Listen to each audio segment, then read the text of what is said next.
Hello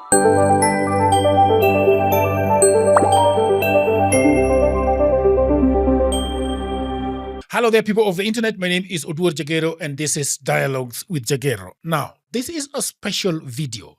We see this phrase everywhere lately, and the word is written carbon neutral. Now, it is on our coffee, on our delivery packages, even our airline tickets. It tells us a comforting story that for a few dollars or for a few shillings, we can erase the damage we do to the climate. It tells us that if we pollute over here but pay someone to plant a tree over there, the net result is zero. We are paying billions of dollars to landowners who promised not to cut down forests that were never in danger. We are paying for wind farms that were going to be built anyway because they are already profitable. We should absolutely fund forest protection. We should absolutely fund new technology, but we do it because it's necessary for the planet, not because it gives us permission to keep polluting. And that is why I had a conversation with Mordecai Ogada, and Mordecai Ogada has written a book called Green and Evil. We decided to have a small town hall meeting about this book. And that is what I want to tell you, that we are going to be watching today some of the great speeches, written or said about carbon credit or carbon effect or carbon lie. And one of them is Wandia Njoya. We are going to be having Mordecai Ogada, and we are going to be having Ted Malanda talking about this. And I'm going to also have a little conversation with Wandia Njoya, Ted. And this is happening at Macmillan Library. So thank you very much. I hope you enjoy this one. It's a bit long, but I hope you enjoy it. So see you on the other side.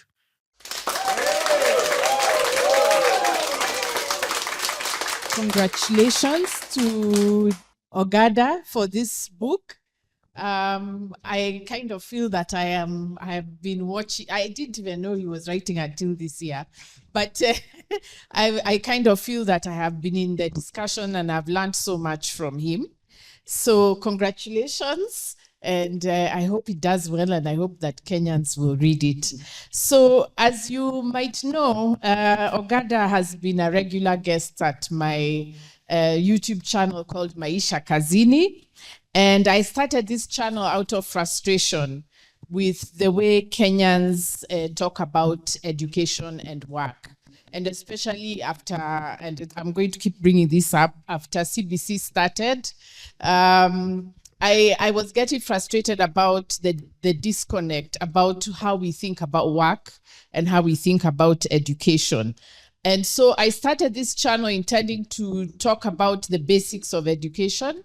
And I never imagined that I would be talking to a carnivore ecologist that he would be so insightful on those two issues. And not only was he insightful the first time, I kept inviting him again and again. And so he's my regular guest on my channel.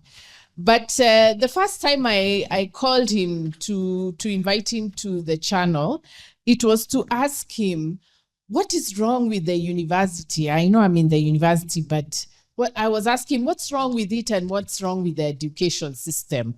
And why is it that people with big degrees and many titles cannot address the political economy, which is where most Kenyans are grappling with their lives?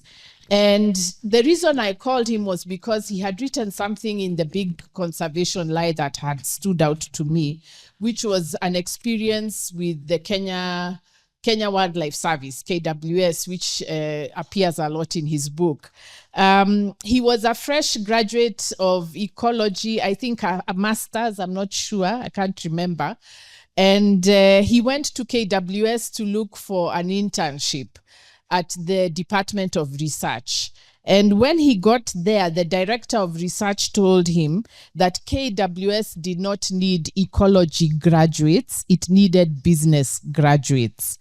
So when I saw that, I was like, how is this possible? How is it that we get education to work in certain fields and we are not able to do that? So that was my question for him that started the discussion. And of course, now I know because Ogada has explained it many times on Maisha Kazini.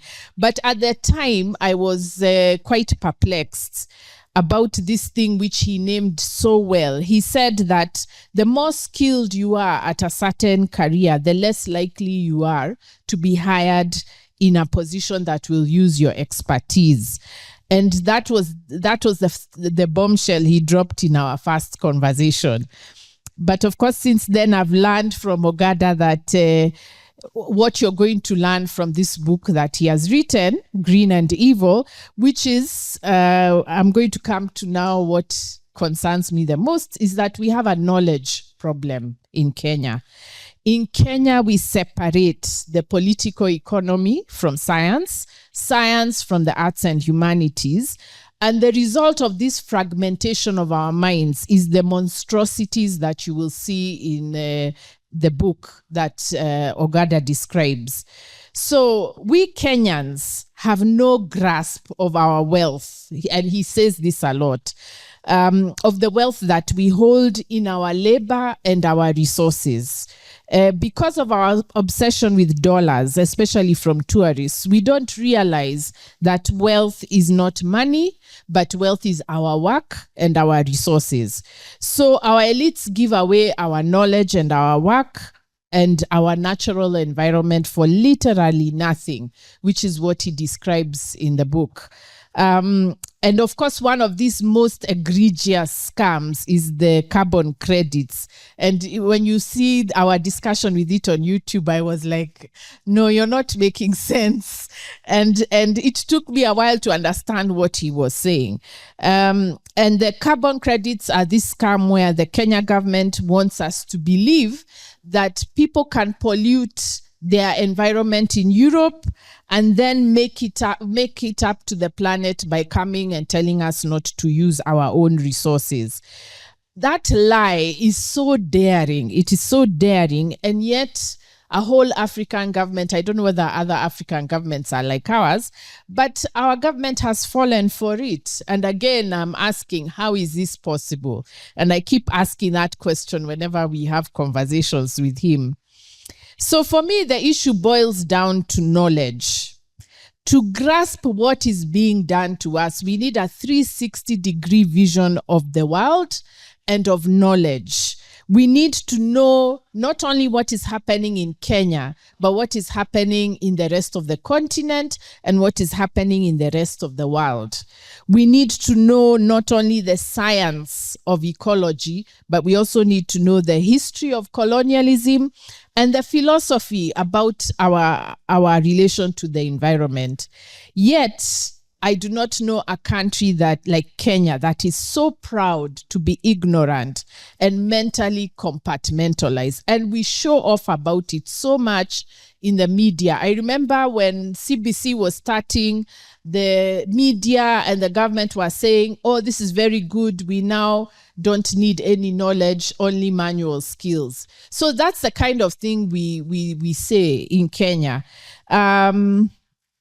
We've even said that our children don't need any knowledge. They don't need to understand the world. They just need to follow instructions. And we find this normal. I don't know. Anyway, so I find this compartmentalization of the mind where history is separate from science, is separate from philosophy. I think for me, that's the fundamental evil in the book. Because when we don't connect history to the environment, we find it normal for Westerners to chase us off our land and kill us while doing it, and then claim in the meantime that they are doing it out of compassion for us. One of the things you'll see in the book is the audacity. In fact, after every page, I'm just like, I can't believe that they get away with this. And some of the atrocities that are mentioned, especially in the preface, are so horrifying.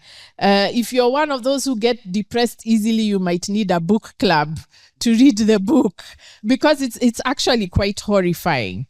And yet, centuries of slavery and colonialism and neocolonialism, we Kenyans treat the dishonesty of conservation like we believe whatever scheme the West comes up with. We seem, or at least our leaders seem, to have this inexplicable need to be loved by the people who impoverish us. And he has said this also on my channel. And that's partly because we don't know our history. We don't know the interactions we have had with the West for the last 4 centuries. So we are so naive when they come and tell us that they are here to help us. Why don't we give them our land? So what Ogada does with this book is to show how knowledge must be whole. Science, humanities, philosophy, they must be studied together and not separately as pathways, as we have done for our children through the competency-based curriculum. And even though Green and Evil is about the non-human actors in the world, or what we call the environment, this book is really a book about philosophy, about what we believe about the world. The book is also about narrative. In fact, I think it was the first or second chapters. He talks a lot about the narratives that we are told. What are the stories we use to explain the world to ourselves? And that is my field, the field of literature. The book, Ogada's book, is also about economics. It's about our livelihoods being fractured by the insane exploitation of the world. And the book is also about politics, how we make decisions concerning power and action in the world. So you cannot come to this book with just a one-track mind. You must be willing to stretch your mind into different aspects of knowledge. So I think reading this book will help us repair our minds and souls so that we can repair our relationship to the planet and our relationship to the past and to the future. The book calls on us to refrain from fragmenting our humanity, from distancing ourselves from the animals, the plants, and the landscape that we call home. So unlike what Western Christianity teaches us, we are partners, not dominators, of the rest of the non-human world, and we must treat them accordingly, not because our lives depend on it, but because it is our duty to the earth. And in fact, one of the more refreshing things that I noted about the conversation about the Mara that has been in the news, one of the things that I'm happy about is that Kenyans are talking about the blocking of the animal migration routes in the Mara, and for the first time they are not talking about tourism. They're just saying it's not fair to the animals to do this. For animals to expect to migrate and then they find a stone wall that forces them to go back to the crocodiles that are waiting for them, that's not right. And it's not about tourism. And this is what we Africans do. We respect animals, not so that we can fence, enclose them, shoot them, and exploit them for fun, as the European elites come to Africa to do. We respect animals because that is who we are. Our stories, our respect for our animals is in our stories, where we teach children morals. It's in our languages, where we don't have a grammatical difference between humans and animals. It's in our names. Many of our names are animal names. So Green and Evil is a reminder that we need to repair the fragmentation of our humanity. Actually, the species that is at fault here is the human being. We are suffering from deliberate ignorance. We have to remember that history matters, philosophy matters, science matters, literature matters, all knowledge matters. And when we fragment our minds for the market, when we educate our children to be less knowledgeable, we are actually indirectly giving away our environment.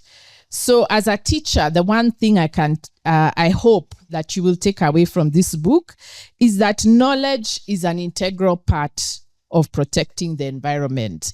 And I hope you learn from Ogada's book, The Habit of Thinking, the habit of loving knowledge and wisdom and history, and the habit of respecting the environment.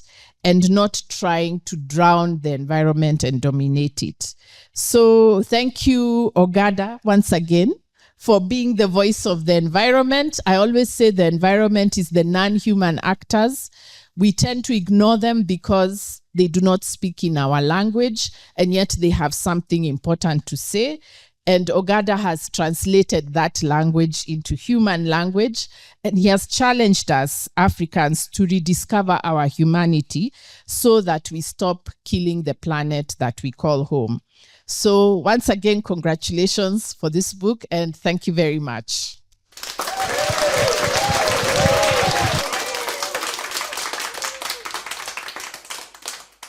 Fellow carnivores, omnivores, brave vegetarians, and storytellers. My name is Ted, or Edward. I have a dual personality. Edward is a former civil servant, a conservationist, and a teacher. And Ted is this storyteller. I was born in Mombasa in 1969. My father was a cop. My mom was a teacher. And those days, the government took care of civil servants. So I grew up in a middle-class home, in a nice compound, with running water. And when we were in Voi, I remember in 1973 or 4, we had giraffes, rolling around the compound and, playing around the veranda. So by the time I was about 4 years old, I could speak a little English. I could read and write. And I was fluent in Kiswahili, Luya, and Kikuyu. My father had a knack for solving problems, so they kept on transferring him to problem areas, which meant that every 1 year he was transferred, and my mother and ourselves with him. So there's a year in which my older siblings went to 5 schools. After a while, my mother got fed up and said, I'm going home. So she packed us up and went to the village with us. So you can picture a town kid who grew up in Mombasa, Voi, Nyeri, Nakuru, Nairobi, at 6 years old in the village. I had older cousins and uncles, and they liked how clean I looked. I could speak Kiswahili, I could speak English, I knew Agikuyu. I've been around. They thought I was pretty cool, but I was amazed by how illiterate I was. These guys knew how to hunt. They knew plants. They knew insects. They knew how to, trap birds and get honey, harvest honey, and make toys. Things that I had never really, encountered. And for me, the village was a wilderness. It was a big playground, a place of learning. I couldn't swim. I had never fished. I couldn't play football. And there was this thing where my uncles thought I was a cool one. I was the smart one. Whereas I realized how unknowledgeable I was. And then there was my grandfather, a cattleman, born of warrior stock. He knew his cows. He knew his herbs, he knew his plants, and he was wise. And to this day, I always say, I've not met a wiser man. So, town kid, down in the village, middle class, nice house. Now we're living in a grass-thatched house. It was, I think, the best education I ever had. It made a very big impression on me, such that many years later, when I joined Kenya Wildlife Service, when I was being interviewed, they asked me, do you love animals? And I said, no. I love plants. Later I realized that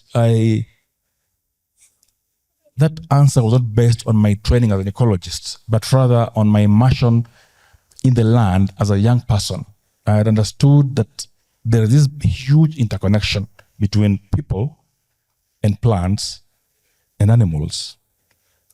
Shockingly, I got the job. And my job was to talk to people. I'm an educator, I'm a teacher. I would talk to kids, I would talk to college students, and I would talk to the community. And I remember one day I was in Kajiado, on the outskirts of the Nairobi National Park, talking to kids. And I gave them a nice lecture about the need for conservation, the value of wildlife.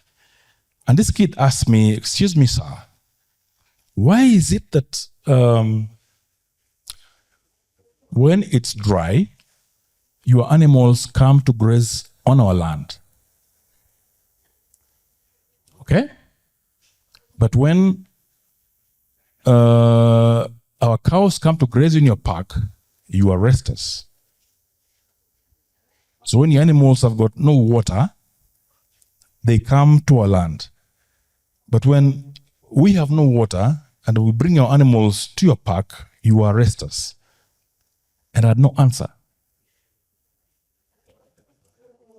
About a year later, I was doing some work in Samburu. And I was taking this philanthropist around who was disabled, very smart man. And he asked me, "I've enjoyed this lodge. The food here is fantastic. The juice is awesome. Everything is marvelous. But the people at the gate are poor. They look poor." And that's when I began realizing that something was amiss. It was amiss because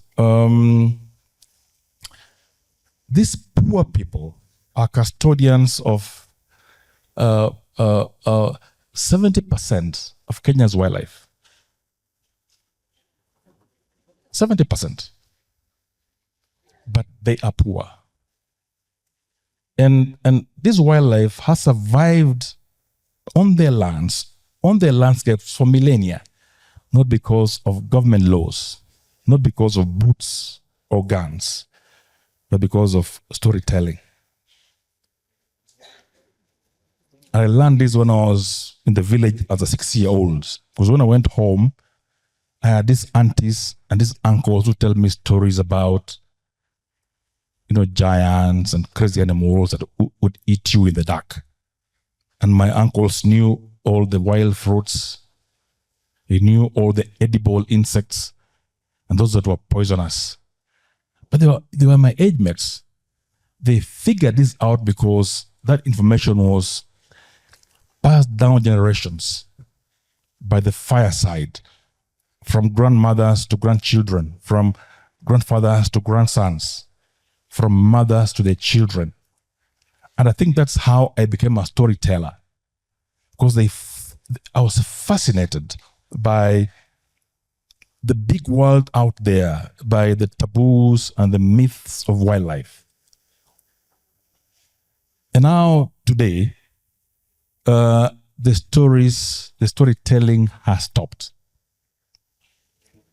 When Mordecai and I joined conservation about 30 years ago, we were driven by this storytelling. I come from Omias where there are no lions or elephants or rhinos. How did I become a conservationist? The storytelling, the folklore had a power for me. But now we have a case where we have very, very intelligent people, smart ecologists, smart conservationists who have stopped to talk. And they speak to themselves. They hold fora, they have workshops, they have seminars, and they speak themselves. They share knowledge amongst themselves. They write academic essays that no one reads. They write research reports that no one reads. Yet, there are just about 1,000 of them, or 2,000. But you're talking about wildlife being spread across the country. the storytelling is dying, and the impacts are obvious. If you go to Egerton College today or Moi University, fewer kids are taking up wildlife conservation because the storytelling stopped. In 2000, Mordecai will tell you, Kenya had one of the most vibrant youth environmental movements in Kenya. When people were trying to export our rhinos, young men and women were on fire. They understood that this resource is ours, that we own it. But because the storytelling has stopped, you don't feel that fire anymore. That's why I salute you, Mordecai. Many of us rarely agree with you. But you are sitting at the fireplace. You're keeping the fire burning. You're talking. And by doing so, you are nurturing a new generation of conservationists. Conservation is important. And I'll just give you an example. In Kenya, we tend to look at wildlife and tourism. But look at the Aberdares. Look at Mount Kenya. Look at Mount Elgon. Look at the Chulu Hills. That's where our water comes from. So if we don't conserve these areas, we can't drink. We have no biodiversity. But we've reduced wildlife management and conservation to tourism. That's why it's called the Ministry of Tourism and Wildlife.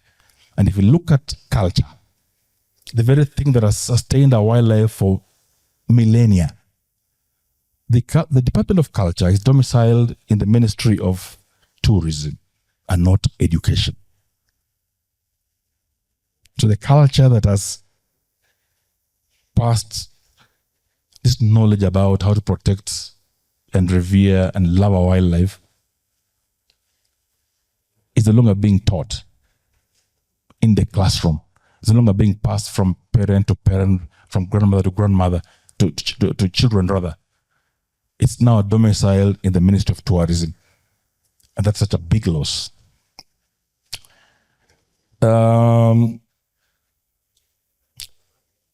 I'd like to wind up by telling a story about the sheep and goats. The Bible loves sheep because sheep toe the line. They're easy to manage. They don't make noise. And the Bible does not like goats. School too does not like goats. I was a schoolmaster. I was a deputy headmaster when I was 27 years old. We didn't like goats in the school because they were problematic. They made noise. They broke through the fence. They ate the shrubbery around.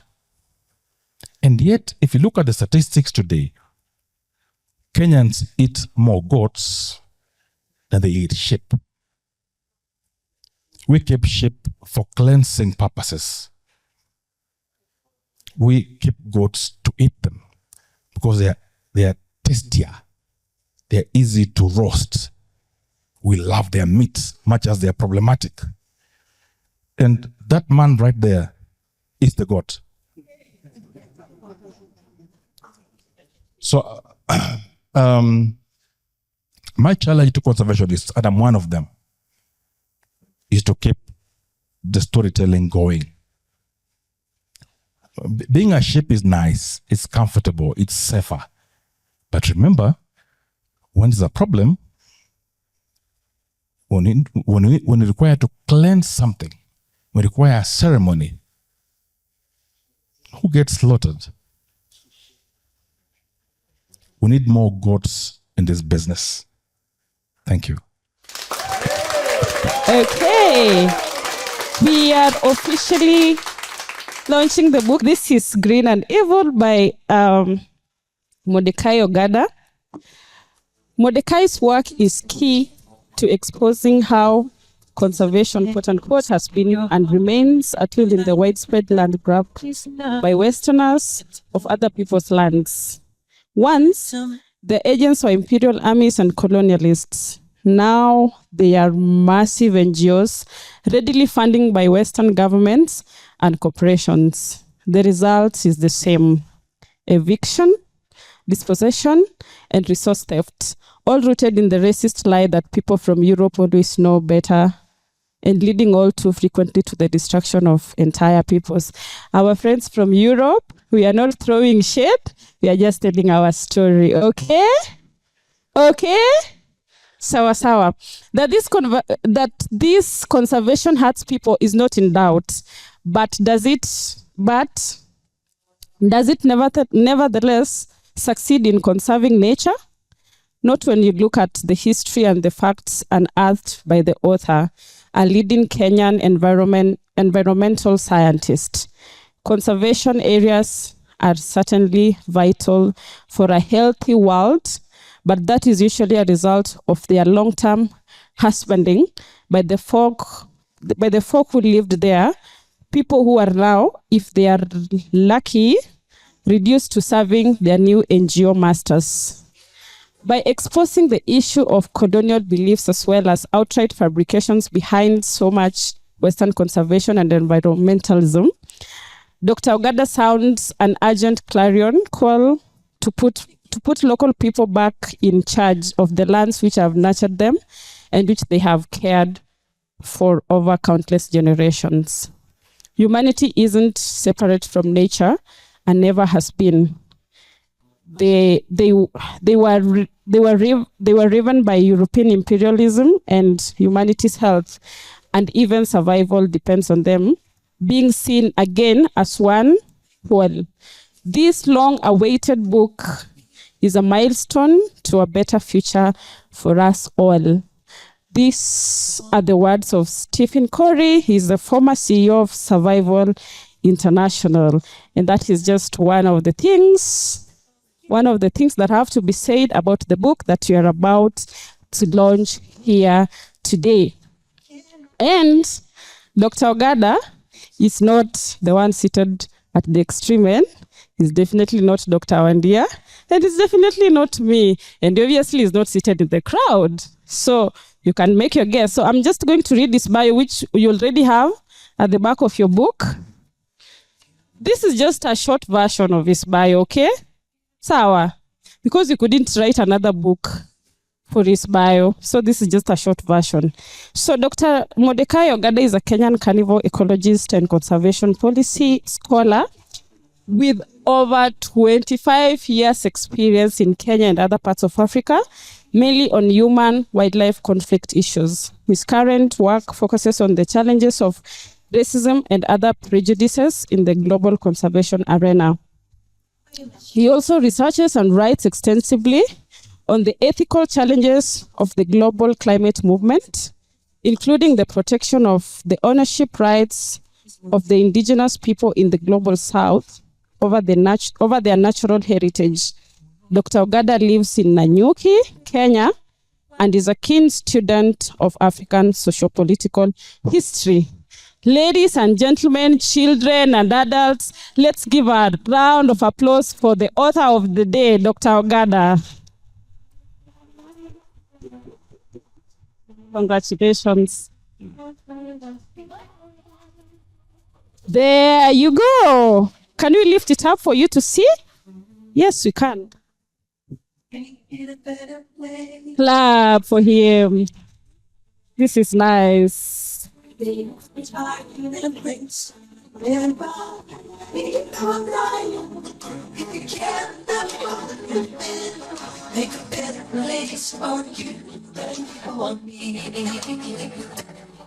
So now you can skim the book because I will ask questions. Dr. Ogada is going to address us.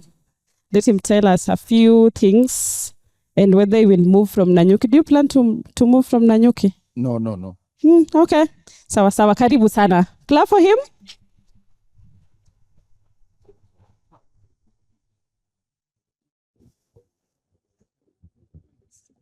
Thank you. Thank you very much, Scholar. And again, thank you all for coming and sharing this moment with us. Maybe you can put this, stand to the side of this. this book took me much longer than I expected it to. It took me probably 18 months of writing, off and on. And those here who have written books know that it's very foolhardy to give yourself deadlines. I can write 1,000 words a month. That should be easy. No, there are months that will pass and you don't write a thing. But it's been a wonderful journey because it's been an opportunity for me to bring out what I've seen and again, as Ted said, share a story and tell a story. My background in conservation is pretty similar to Ted's, apart from the fact that we were born in the same year. I also grew up in Western Kenya, and there were giraffes in a place called Soi between Kitale and Eldoret. Those of you who know Western Kenya. And we'd often go out in the evenings with my parents for a drive to go and see the giraffes. I did not have that thing people say, I fell in love with giraffes. No. Giraffes are wonderful animals, but I didn't fall in love with them. My affinity for wildlife grew from the fact that this was such an enjoyable family time. Wildlife, if I think of giraffes, I think of those evenings with my mom, my dad, and my brothers enjoying family time together or a picnic. So those stories are what bring us to wildlife. Our relationships with wildlife cannot be taught. That's some of the remarks people have made about studying conservation sort of point to that. The study of conservation, the way it's done, is the way it's structured by external people. And those of us who grow up seeing these animals and this biodiversity, we don't know how to relate to that. That's not our story. The kids Ted talks about at home who knew so much about the plants, the animals, know how to fish and hunt. This knowledge was often the sort of boundary between life and death. Not that there were elephants or lions in Mumias that could kill people, but a popular food in Western Kenya is mushrooms. If you pick the wrong one, that will be your last meal. If you pick the correct one, it will be a delicious meal. It's that close. Literally, the poisonous mushrooms, you don't make it to hospital. And this sort of knowledge that we have, people come. I wouldn't be surprised if there was a rare plant in Mumias where Ted grew up, there would be someone from the West coming to create awareness about it amongst these kids who grew up knowing everything about it.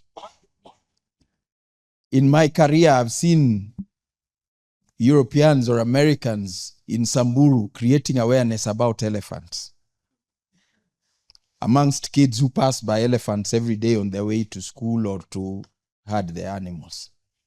We know of so many programs creating awareness about lions in Masai Mara, about elephants in Amboseli. And this is the assumption that there's a fracture. Where it's an assumption that there's a fracture between us and our environment, and where there's no fracture, it is the need to create that fracture. My career in conservation never made sense to me until we started talking philosophy with Wandia and other people.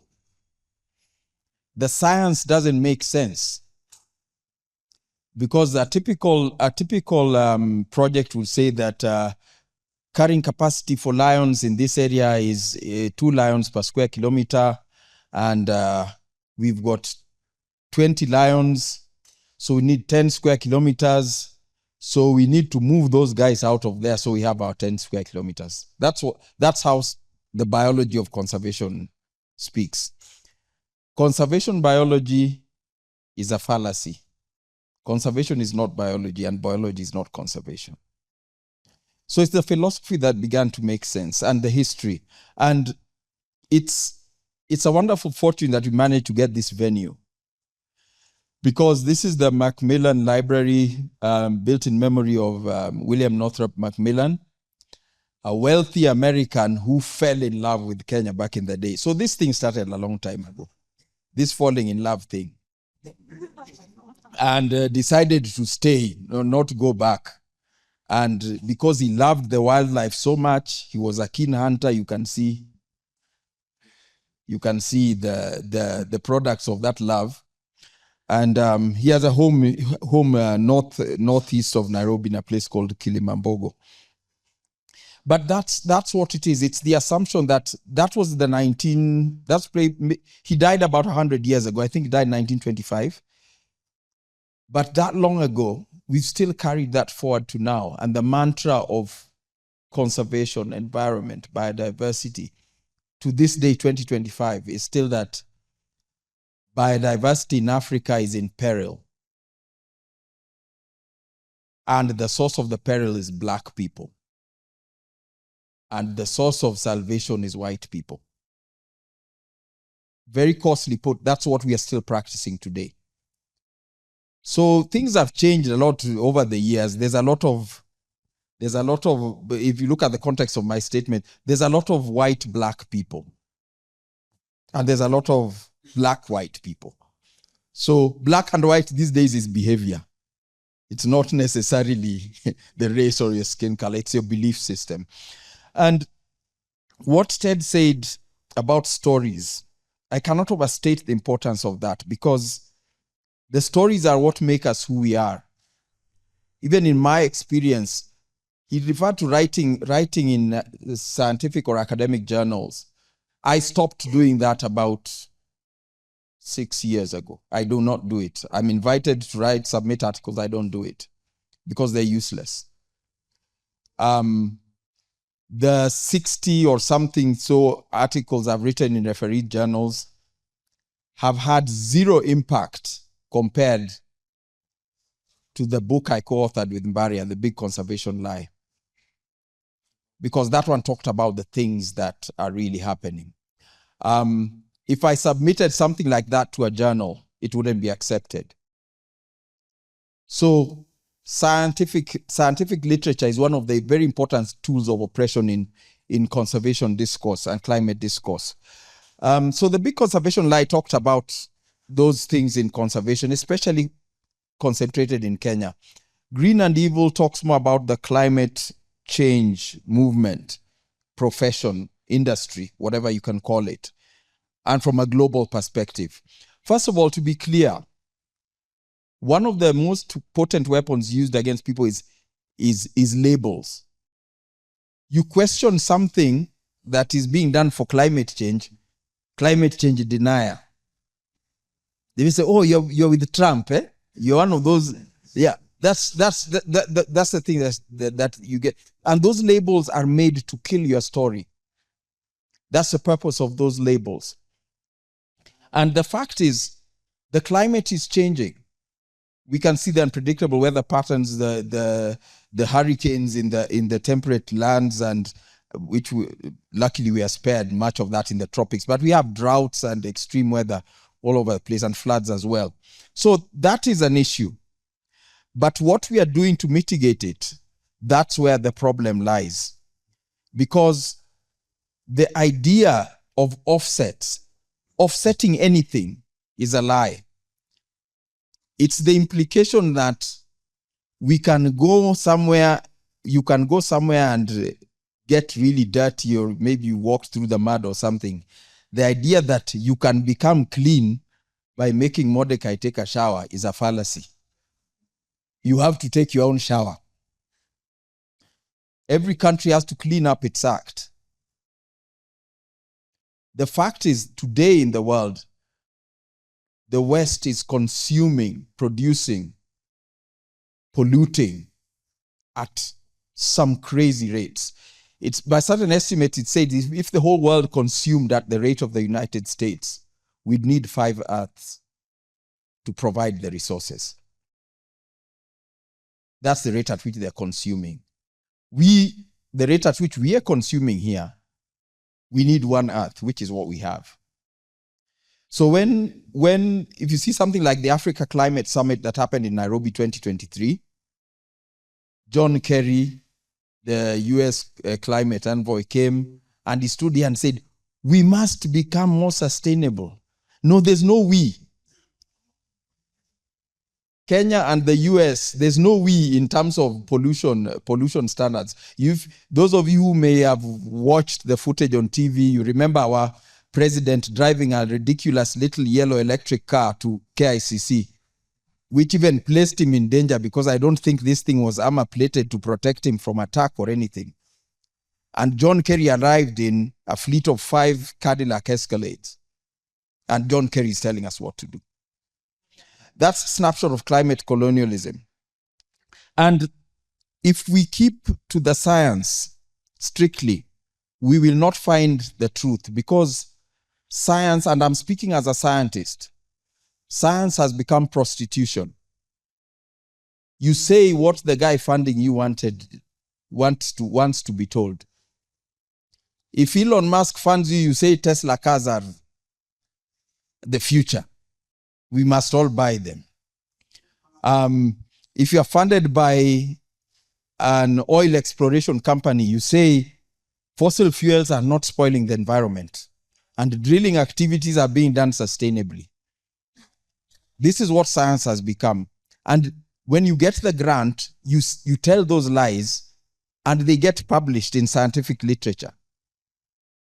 Polluting companies now actually finance, they give endowments to universities, and there's a ExxonMobil chair of a biology department somewhere.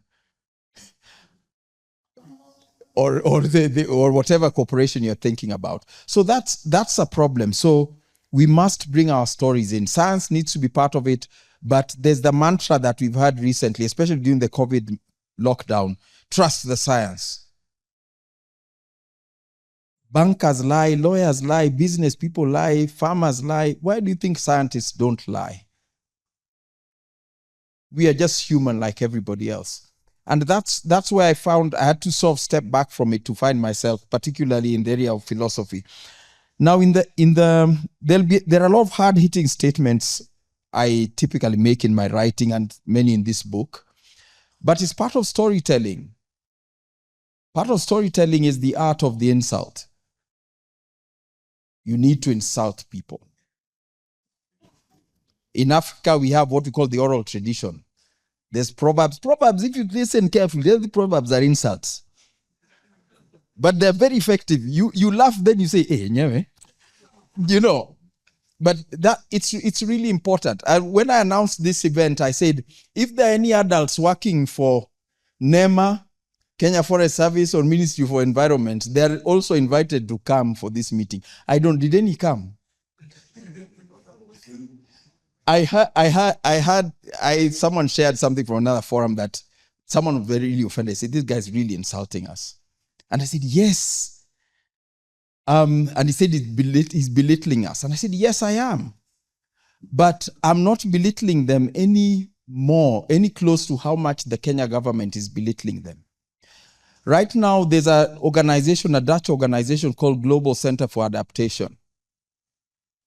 Based in Rotterdam, I think, somewhere in the Netherlands, and it had the world's largest floating office. Some time back, our president led a delegation to visit it. They were very fascinated with this floating office. It seemed to be a marvel of engineering. To me, it said landless. Landless people. Paupers. Today, the director of that organization has been made the chancellor of University of Nairobi. The Kenya government has offered them land to build their headquarters in Nairobi.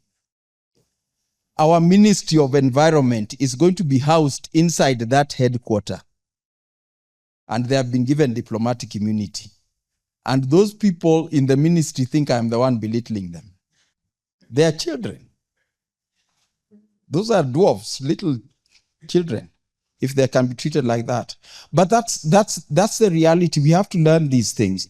That right now, wealth, where the world is now and where it's going, wealth is clean water, clean air to breathe, biodiversity, plants, medicinal plants, food plants, etc., animal biodiversity, and including microbial biodiversity, useful medicines.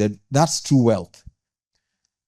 But we in Kenya, led by our government, are pursuing a mantra of wealth that is dollars. These papers, dollars, euros.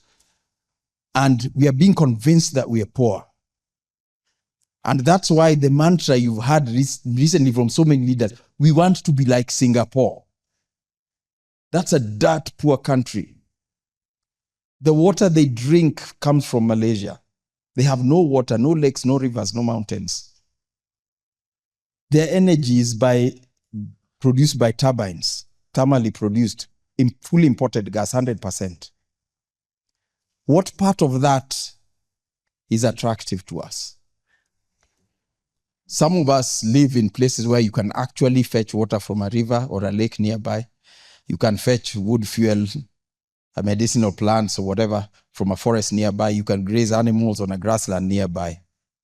And we aspire to be like a country that has nothing. That's because we think these paper things, that's wealth. And that's why we have carbon trading, carbon offsets, biodiversity offsets, and all these things coming, because they all offer money, paper money, in return for us moving off some section of land or not using some forests and all this. And that is, we are trading wealth for poverty. The poverty indices that you read about, $2 per capita income. I mean, if wealth is measured in dollars, obviously the richest country will be the United States, and the rest will follow. If wealth was actually measured in shillings, Kenya might be somewhere up there. So wealth is what you have. And the fact is, the interest in the global south right now by corporations, corporations working through NGOs, is because we have wealth. That is why a billionaire will fund an NGO to come and set up a project to grab a huge chunk of land in Kenya. It's the billionaire who wants land. He's got all the money he needs, but he wants land now. Where we are going now, there's computing, processors, this AI, the so-called AI revolution. One of the biggest challenges for this is water to cool servers. So water is becoming precious because they can't use seawater. You need fresh water because of the machinery or whatever. So water is one of the greatest assets today. That's why in Kenya, the Nature Conservancy has already taken over Nairobi's water. Long time ago, not now, 5 years ago. There's something called the Nairobi Water Fund. I don't know if anyone here is from Eldoret, but they've also taken over the water in Eldoret and Marakwet, Eldoret and Iten water. Those from who are familiar with that area know there's a lot of wetlands, there's a lot of ground fresh water. They've already taken over that water, the Nature Conservancy. And people are complaining that our bills have risen exponentially, etc., etc. But that's what, they first capture the water, then they'll come and set up the processing plants, the processors here, the servers here. And they use that water for their cooling systems. Projects like Tatu City that started as a housing estate is now a computing something. These are the places that are going to use the water. So that and many other things. So we must wake up at individual level, especially in Kenya, because the awakening will happen from individual level. It's not going to happen from our government. Certainly not this one. If I ask you people who the Minister for Environment is, people will go to Google. We don't even know. Not many of us even know who she is. Or if she might even be sitting somewhere here and we wouldn't know. That's how lowly our state regards our most important asset. I've said before that the biggest tragedy that faces Kenya is that nobody in this government, from the bottom to the top, has any idea how valuable our natural heritage is. They don't have any idea. That's why they're selling it off for a song, some cases even giving it away. And things are changing for the better, though. Now that many other people have started talking about conservation, it's not just the so-called experts or conservationists or KWS. This room is full of people, many of whom are not involved in natural resource management at all. And we are all interested, and that's how it should be. The outrage over the lodge built on the Mara River blocking the wildebeest migration. I'm happiest about it because it's outrage from every Tom, Dick, and Harry. Everybody's offended, whether you're accountant, teacher, whatever, somewhere they're offended. I don't care. The person who's not offended is KWS. They're quite all right with it, as are NEMA and the Narok County government. But the people are offended. So that is the colonialism that's happening today. It's no longer guns, it's NGOs, it's grants, it's scholarships, it's jobs. And this is probably more harmful than guns, because someone coming at you with a gun, you sort of know right away, this is not a good guy. This guy is my enemy. He might want to finish me off. But someone coming with a grant, oh my God, my savior. You're coming with a grant, you want to do this project, to do this. Then suddenly you put me in an office, give me a nice job, and you tell me, now write a plan for how to remove these people from here. And suddenly it's your job to remove those people, and a well-paid job. Earning you a good salary, your kids in a good school, whatever, you live in a nice area, and that kind of thing, because of that evil you're doing. That's the most frightening thing about the climate empire. And that's probably what I thought most about when I came up with the title Green and Evil. Our young population, the so-called Gen Z, maybe the mid-20s and below, that's where the hope of this country lies. It's very important to me because my son is about of that age. I try to show him as much as I can what I do and why I do it. And I'm proud that he's the one who took the photos that I've used on the cover of this book.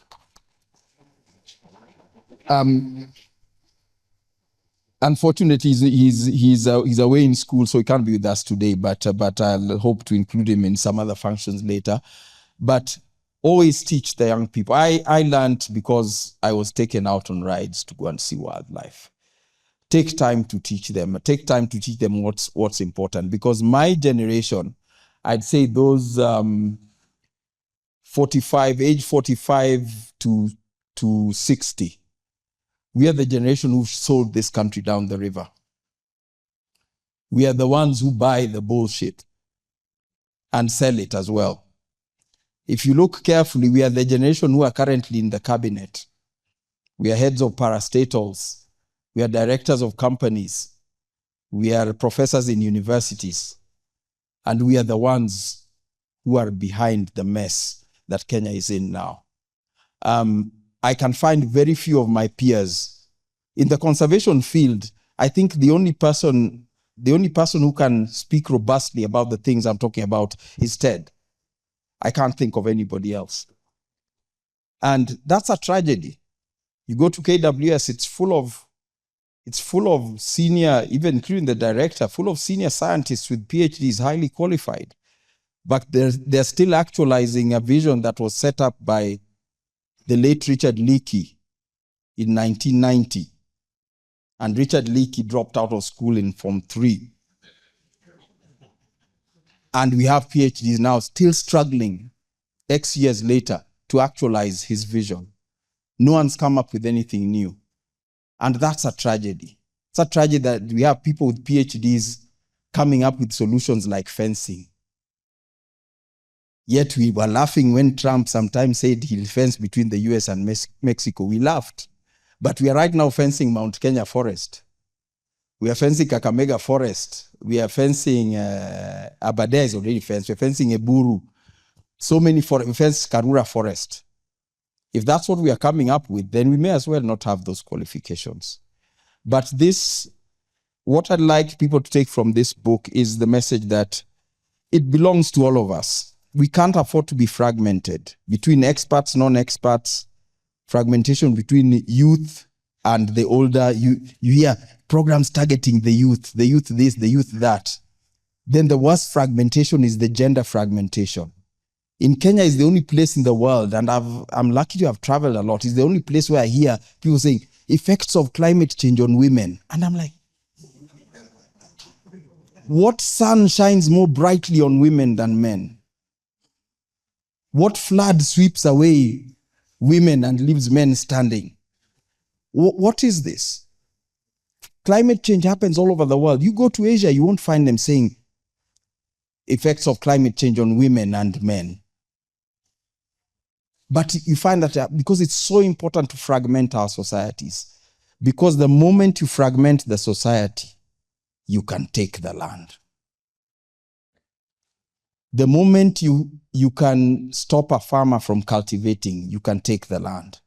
The moment you can stop a pastoralist from keeping livestock and turn him into a tour guide or a waiter or a scurry, you can take the land. You have to break the production system. You have to break the cohesion.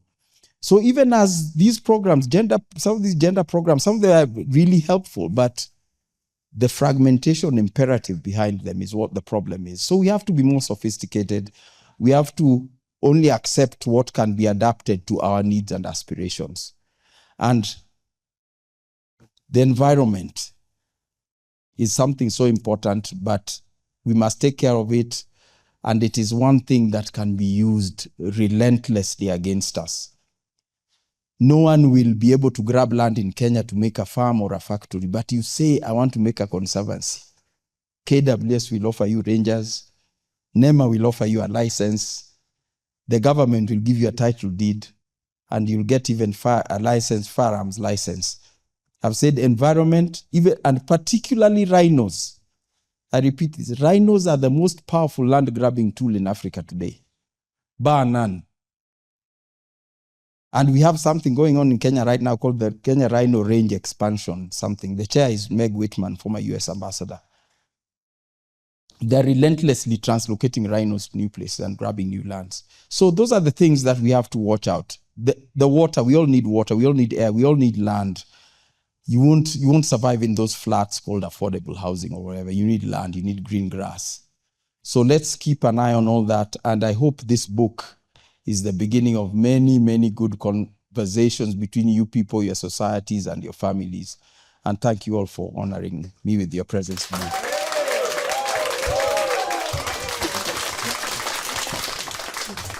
Thank you so much, Daktari. I need one volunteer to come here. It's just one person who has purchased the book. Please. Please, I'm asking nicely. Please. Okay, we have someone. You have purchased the book? Come with your book, please, yeah. And while at it, without Googling, who is the Minister for Environment? You don't know.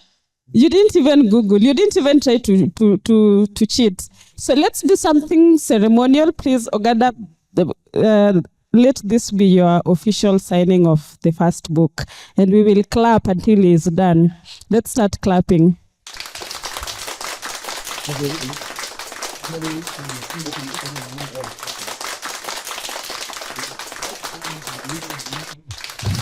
Wonderful. So nobody has found out who the Minister of Environment is. No one. Is she here by any chance?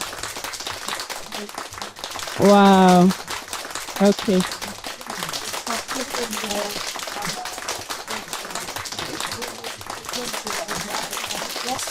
So officially, the book has been launched. Can you say yay? Thank you so much. Jagiro, all right. Thank you very much. Let's wait for them to sit down. We're just going to be taking questions because the first time I heard about carbon credits, I did not understand what it is. So I hosted Ogada, Dr. Ogada at Dialogues Jagiro. We are actually covering this and we'll be showing it on our YouTube channel, Dialogues Jagiro. So I had scholars talking about people getting out their phones and subscribing. So it would be very nice for you guys to subscribe to Dialogues with Jagero. So I am so happy. I was reading about when I met with this gentleman, when we talked about the question of this first book. His first book is called The Big Conversation Lie. We had 1.5 hours of conversation with him at my studio. And the conversation has really, really gone viral, especially on TikTok. And people are actually wondering, the Gen Zs are wondering whether this is actually true. Some of them were saying chocha, some were saying lying. And then they go back and read about it and come back and say, actually, this is true. So, Mr. Ogada, congratulations for the book. And then as I was reading, I saw something that explains what carbon credit actually means. Ogada, can I share with them the story? So they were telling me, there is a story that I read online that this is what carbon credit actually looks like. So imagine you meet a friend that has never smoked a cigarette and hates the smell of it. And you approach him and you tell him that, look, never smoke. And then you give him 100 shillings. And then he never, so the question is, you never know whether he will ever smoke or if he'll smoke. All right. So, but when I had Ted Malanda speaking and Wandia Njoya, I was just wondering, this thing, it looks morbid. It looks like, is it really true? How bad is it? I want to start with Ted and tell me exactly, Ted, is Ogada just writing and selling books, or this thing is actually really serious? I don't know who is this. Here it is.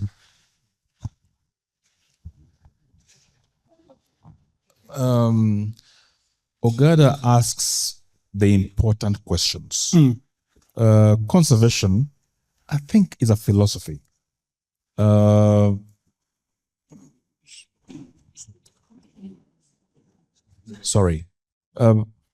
Conservation is a philosophy. It's a way of life. But we don't ask the tough questions. We follow the law. And the law isn't getting us the right answers. So these queries that Mordecai asks are the queries that small boy who was 13 asked me, are the queries that old man in Samburu asked me. Nature, people, and wildlife. The moment we stop asking these questions, we lose it. Wandia, can you chime in on the question? Just the seriousness of it, because the reason why I'm also asking this question is that you talk a lot about CBC, and sometimes people don't understand or even agree with you what you're talking about. While answering the question, I want you to get us into the psyche of a Kenyan. Why is it that important things sometimes just passes and we don't want to care about them, we don't want to ask, we don't want to interrogate? Okay.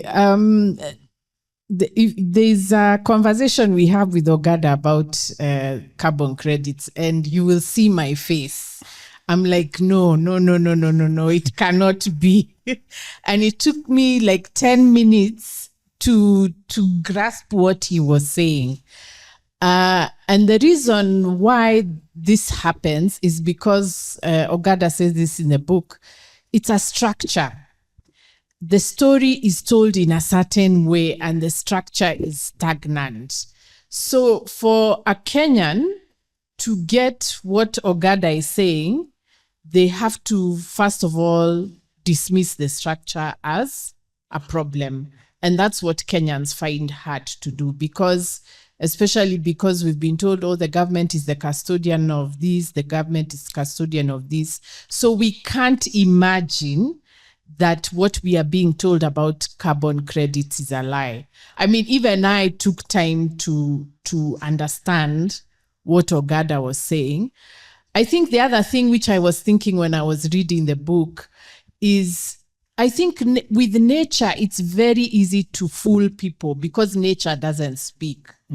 So you see, like now with CBC, even though people still don't believe me, there are two groups of people talking on each side. But with nature, the lions are not speaking, the giraffes are not speaking, the rhinos are not speaking. So it's very easy for people to come and say, rhinos need this, rhinos need the other. And if you don't know much about rhinos, you tend to think, okay, maybe it's me who doesn't understand. If Meg Whitman says rhinos need this, I have to believe. So there's a lot of lying that goes on around nature because nature is not speaking back until the rivers flood until the lakes overflow, that's now when you start listening. But by that time, it's too late. I want to go back to Ted before I come back to the gentleman here. When I was speaking with Dr. Ogada, there's something that he said that piqued my interest. He talked about the inability, like he gave this story when there was fracas in Laikipia. The herders were looking for water, they were looking for grassland, but the people that the conservationists were saying, okay, you cannot bring your animals into our land. And there was a fracas, and some people were hurt. And Boris Johnson in 2017, right, took a plane all the way from England and dropped in Laikipia without any government official being there with them, and said that we will protect our people and we will protect what we own.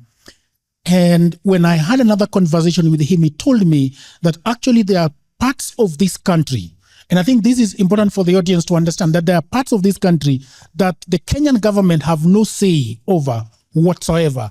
They don't even come to the lands when they want to change the ownership of that land. They just meet somewhere in Europe and sign checks, billions of Kenyan shillings. So the question I want to ask Ted, what is going on with the Kenyan government? Is it that part of the billions is going to somebody else, or something was written? Lancaster House, you remember? Could you be suffering from an issue that happened at Lancaster House? Conservation has always been a big business. You're talking about large areas of lands worth billions. You can do ranching, you can do wildlife. There are wilderness species that are... I'm not sure if the people at the back can hear you. Can you hear? Okay, good. Sorry. As I was saying, conservation is a multi-billion-dollar business. You're talking about large tracts of land that you can do ranching. They're big ranges. You can do ranching, you can do wildlife, you can do tourism. And some of these places are not owned by Kenyans. Remember, we have a colonial legacy. Some lands still remain in the hands of foreigners. Some lands are rented. And like Mordecai said, water is big. The resource is getting smaller. The users are getting many. So until we figure out how to share it equitably, there will be these conflicts. And that's why, like I said, the queries that Mordecai asks are important. If we don't ask them today and talk about them, if we keep on, burying our heads with the sand, those conflicts will become more manifest. Yeah. So I want to get back to Ogada. Ogada talked about KWS, and you heard what he was saying about KWS.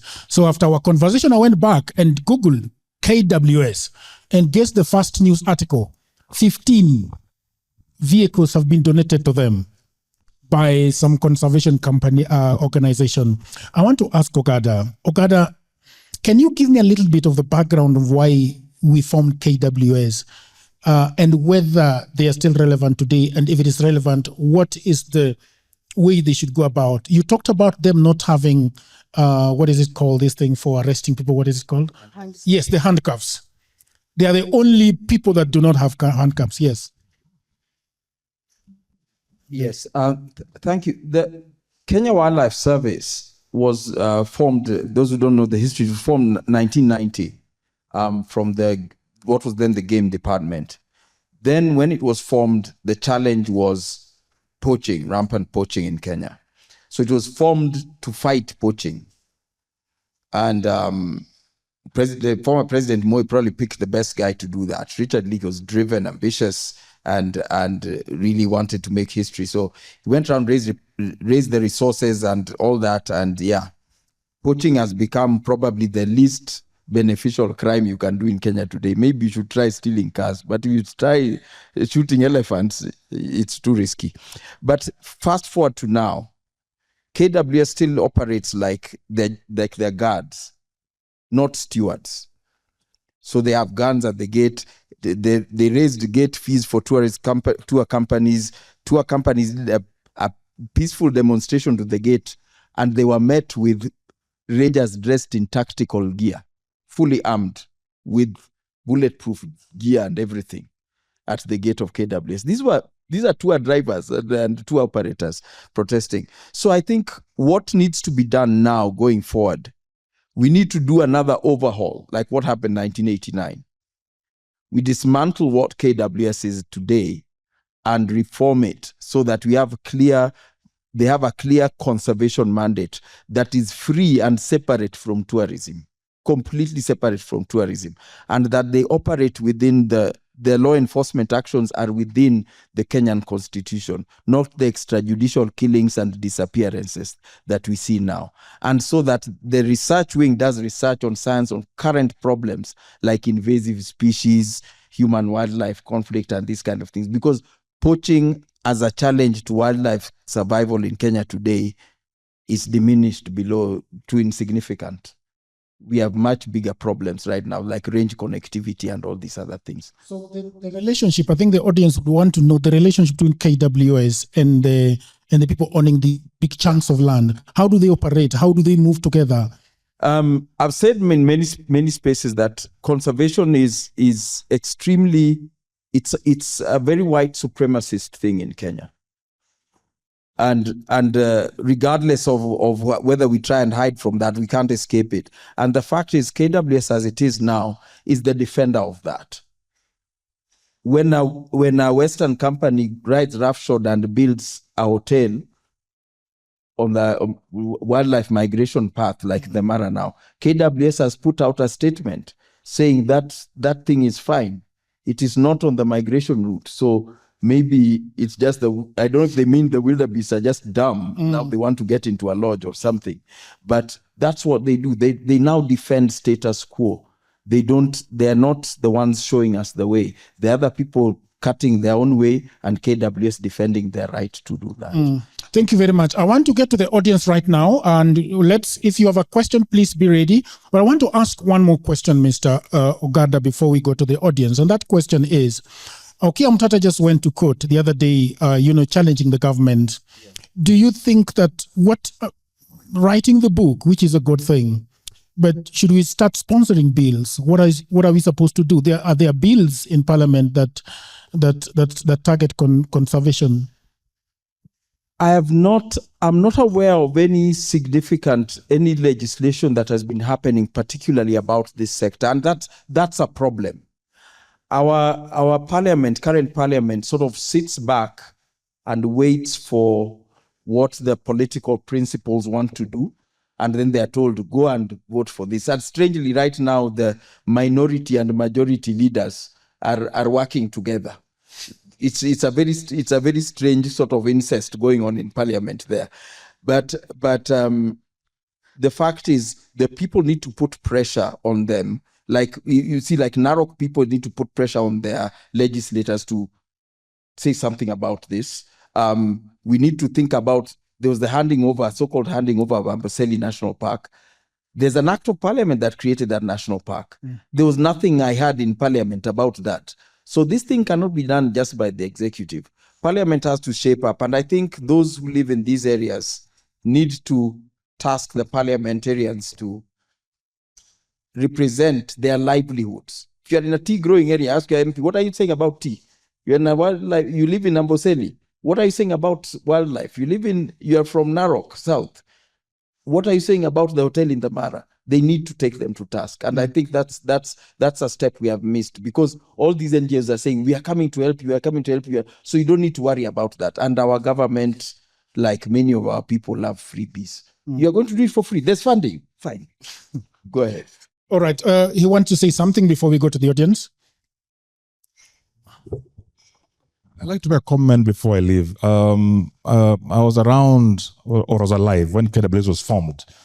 And shockingly, this will shock you, President Moi was good for wildlife. He formed KWS and he gave it space. He allowed its independence. He allowed the expertise within KWS to take charge.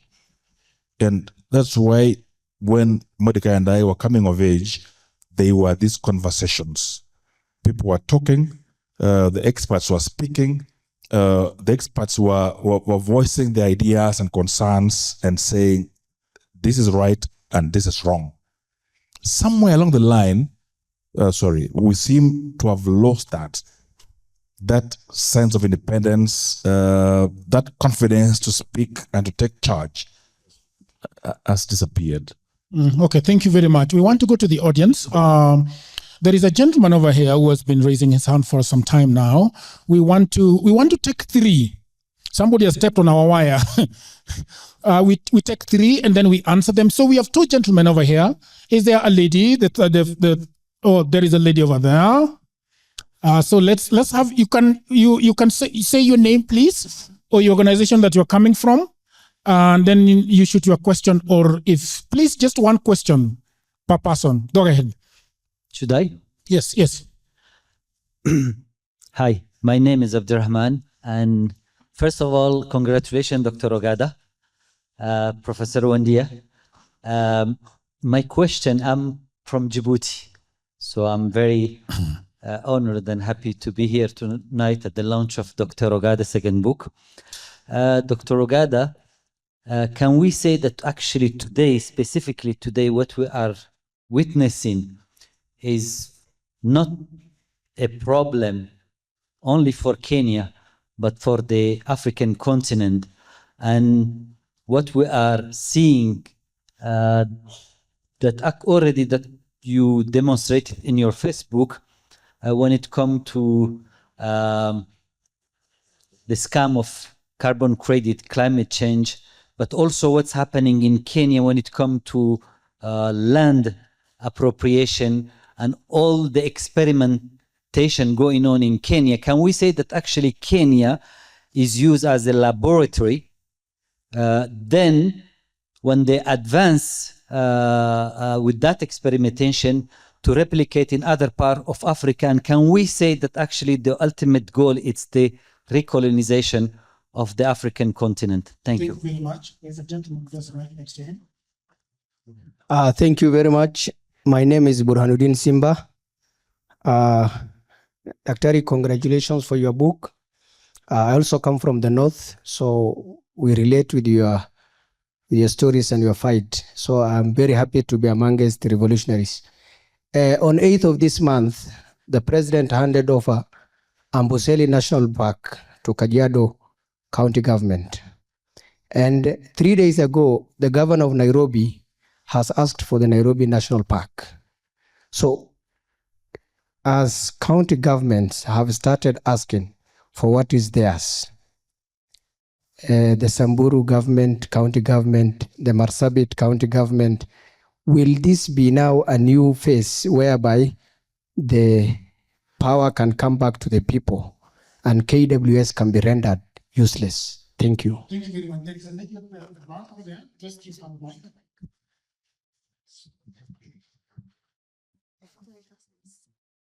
Please tell us your name and again the question. Okay. Hi, everyone. My name is Michael Amani. So my question is, now that we know the truth about what the foreigners are doing with our land, what can we do to stop this problem from growing or prevent any further damage? All right, thank you very much. I think we will take those questions and then we can take 3 more. Yeah. On the question of climate colonialism, this is a very real. It's a very real threat, and I don't think it's even limited to Africa. I'd say the global South, South America is suffering the same thing. Asia, South Asia, Southeast Asia, suffering the same thing, and it's an attempt to reestablish imperial power that's been lost, because if, let's say, if we agreed with all that they talk about, we must reduce emissions, then we don't industrialize. We remain just as clients. We are just customers to buy from other people. We don't produce for ourselves. That is imperial power, if you don't produce anything for yourself. So it is a very carefully planned way to advance imperial power. And if you look at in Africa, there are these so-called transboundary conservation areas. So they are not even following the borders of the countries we know. There's a conservation area that covers southern Kenya in Taita and goes up to Mkomazi in Tanzania. There's Kazungula, which covers Namibia, Zambia, Zimbabwe, a piece of Botswana there. And those are the new colonies. And they have minerals in there. There's a lot of things. The Congo has them as well. So it's about colonizing the global south. Amboseli, yeah, that thing is a very slippery slope. I said, I don't understand the legality. I didn't see any legislation around it. But it's a very slippery slope because I was even talking, personally, I come from Homa Bay County. I was saying, when are we going to get Ruma National Park? We want it. And every county will want its park. But this is what this creates a level of vulnerability because many of these counties don't have staff qualified as we speak, don't have staff qualified to manage these resources. But KWS, instead of sort of trying to empower counties to manage wildlife, Laikipia, for one, it does not have any national park, but there's a lot of wildlife. And in the county staff in Laikipia, there's no single wildlife person, not even one. And KWS right now is participating in its own demise. They're like demolishing the house in which they are living. So it's a very strange thing. I think it goes to what Ted says, that KWS seems to be lost these days. It doesn't have any psychological or philosophical direction. They don't know what they're doing. And that needs to be corrected. So it remains to be seen. Makueni might want Savo. So might want Savo East. Kwale might want Shimba Hills. I don't know how far this is going to go. So we have to think about that. It has to be a long-term plan. The young lady that asked us, what can we do about this? I think you have to resist at your level. Because what I've realized, and this is a growth that I've gone through also, I used to think I could go to KWS and tell them, you need to do A, B, C, D, and they'll do it. Because I knew many senior people at KWS. I thought you could go to your MP and say, MP, you have to do this, this, this, and this. No, we have to resist at the ground level. And let those people who we think are our leaders, they have to now follow what we want. So this thing has to grow organically. Like the thing in the Mara, the enemy is not the Marriott hotel chain or whatever. The enemy is Kenya government, Narok County government. Whoever licensed it, whoever gave it an EIA, that's the enemy. So we need to start fighting from that level. And whether at your individual level, if you are growing and exchanging vegetable seeds with your neighbor at home, keep doing that. Don't let the government tell you it's illegal. If you are buying milk from your neighbor, keep buying that milk. And that's the resistance. It comes from everything, from what we eat and what we do. Thank you very much. We do not have a lot of time. And I think, Ogada, we should be having this conversation more often, because I am surprised at how many people came for this launch. And I think people really, really want this conversation. So we cannot exhaust it in one night. I think you and, because you speak a lot with Wandia, you should be organizing town halls for people who are lovers of nature. So let's take 3 questions and then we will wrap it for tonight. We start with the gentleman here, and then the low-lying fruit over here. And then we will take one at the back. You'd have to choose somebody at the back. A lady at the back. Yeah, go ahead. Hi, everyone. My name is Saurav, and I come from India. So I come from a place called Kaziranga National Park, which is known for the conservation of one-horned rhino. So I come from a tribe called Missing, but it's not MISSING, but just single S. So when we read Mr. Ogada's book, The Big Conservation Lie, when we were going through, I felt, and the people whom I read with, and they felt that the exact same thing is going on in Kaziranga, in India, with few different contexts. So I want to ask if the fight of the conservation in India, maybe in South America or in Africa, is there any unified solution or an unified way? How do we take a step forward to fight against these things? So yeah, my question is that. Thank you very much. To the gentleman over here. Your name and your question. Thank you. My name is Mulati. Dr. Ogada, congratulations. I'm a student of biology of conservation, and it's the third or fourth time that we're meeting. Maybe you might not remember. From being a student to doing my internship to now working in the field where all these things that you're talking about are happening. But as somebody who's followed your work for some years, we ask these questions. We ask these questions to the organizations that you are discussing here. We ask these questions to the people who are leading these organizations. But you find that in many places that this conservation work is happening, the communities are very poor. And technically, the county government and the national government has failed to provide them with the basics. That is water, education, healthcare. And as you know, conservation is now on everything. They're doing family planning, they're doing health, they're doing education, they're doing almost everything. And the people in these organizations are the people who are offering these services to the communities, and the government have failed. So in a situation like that, how are we going to convince the communities, the people who own this land, that whatever is happening has a bigger picture, it's not only what you're seeing happening in your places? Thank you. There is a lady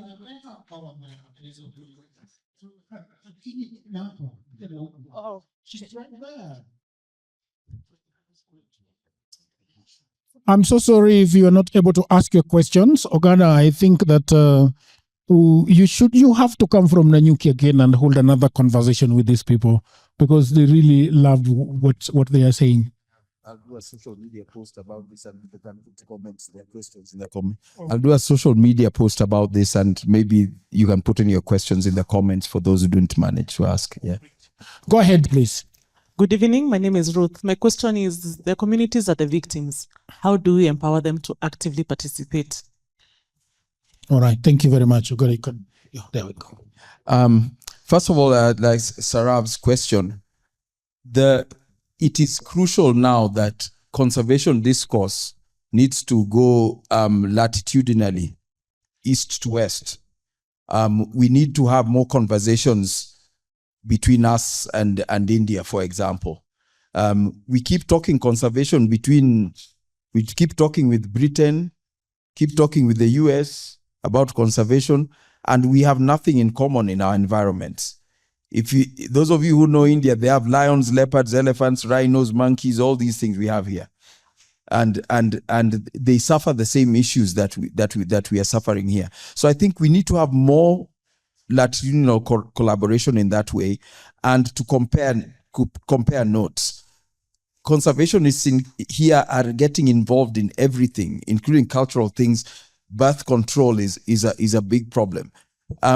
However, you'll find when they go to India, they do not talk about population because they know the Indian society won't take that nonsense. They'll be thrown out, maybe even by the government.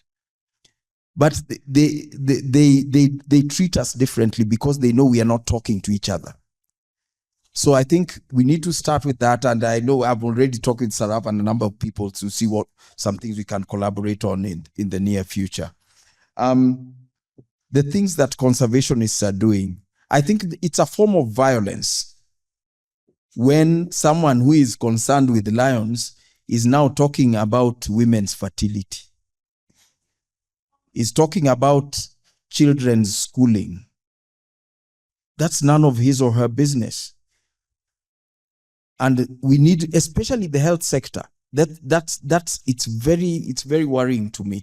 I think the problem is that we have governments, including county governments, who are in love with freebies. If this conservation organization says, I've come to do prenatal clinics, county government is happy, so we can eat that money, which was meant for prenatal clinics. Or they say, I'm coming to put water in this school. They say, oh, so we can eat that money. And that's a big problem. Our county governments are extraordinarily incompetent organizations today. And they're a weak link in our society because these organizations going through there. Now that Amboseli has been handed over sort of to Kajiado County government, NGOs are rubbing their hands. They'll just go to the Kajiado County government and say, No, let us run this for you. We don't worry. We'll buy the Land Cruisers. You need guns? We'll bring the guns. Don't worry. Leave it to us. And the county government will be so happy. We can eat the money. Now we just wait for revenue. So that is the problem at our societal level. But we have to convince the communities that their livelihoods are important. Because if a conservation organization came and did something to enhance the livestock production chain, that guy could afford to take his kid to any school. He doesn't need you to build him a school. If you will let him sell his livestock and keep his livestock and sell it at fair price, he can get his own health care paid for. He can pay for it. He can pay for whatever it is, these things that are handouts are being given. So when someone takes away your livelihood, then gives you some crumbs, that is the height of violence. And I think it's about communicating this directly to people. I'm one of the people who have made a mistake of thinking we can communicate it to people through the county governments. No, county governments are the beneficiaries of this corruption. So we need to do it directly. And platforms, I forgot to say that platforms are so important, not just writing a book, a YouTube channel. Like what happens with Jagero's channel, it's what happens like Lynn Ngugi's channel. People learn so much from this because our mainstream media is also compromised now. So listen to Maisha Kazini. If you have a moment, listen to some of these monologues and pick up something. Refer someone to it. Because this is where these devolved knowledge systems are what are going to bring us up. Otherwise, we keep being convinced you are poor, you are poor, you are poor. Communities being the victims of these things. Again, it's a long structure of violence. Especially even, it's taken me over 20 years in the conservation field to realize how bad that term communities is. That term is terrible. It eliminates the individual. You hear that this community has agreed to give this land for rhino conservation. You'll never hear that Mordecai Ogada gave 10 acres. Jagero gave 20 acres. Wandia gave, you hear that the community. What's this community? Community eliminates the individual. And then if one individual disagrees, he gets, it's like mob rule. Yeah, it's like mob rule or mob justice. His views disappear. You see, we have built a clinic. Not everyone wanted a clinic. We have built a school. Some people don't even have a kid of school-going age. Did he want a school? And this kind of thing. So, including the payment of money through these carbon credits and all, we say we have given the community. No, you should give Mordecai his 10,000. Give Wandia her 10,000. If he wants to go and drink, let him drink. It's his money. But when you start saying community, you've turned people into children or lesser beings. We are now no longer individuals. We are community. Westgate community. We are Maybuy community. What is that? These are amorphous things. So I think we need to eliminate that thing of community. We are not a community here. It's Mordecai, Jagero, Chuka, all these people. We are not a community here. We are individuals with our views. And our views must always be. You never hear of a community of foreigners. And that's how you find even in Masai Mara, now the Masais are being referred to as the minority. How are they the minority in Masai Mara? They started being referred to as minorities. Once you're called communities, next thing you're being called minorities. A Masai has become a minority in Masai land. And these are things, and it happens in India as well, also with these indigenous peoples. They are referred to as this, that, the other community. And then they are bunched together and oppressed together. Yeah. All right. Thank you very much. Wandia, I want to ask you your last words before we wrap up. Your last words. Okay, read the book. Thank you very much. And so let's give a huge clap to Wandia Njoya. Thank you very much for listening to me. I want to give another round of applause to the guest of the night. And I want you to give a huge clap to yourself for listening. Thank you very much.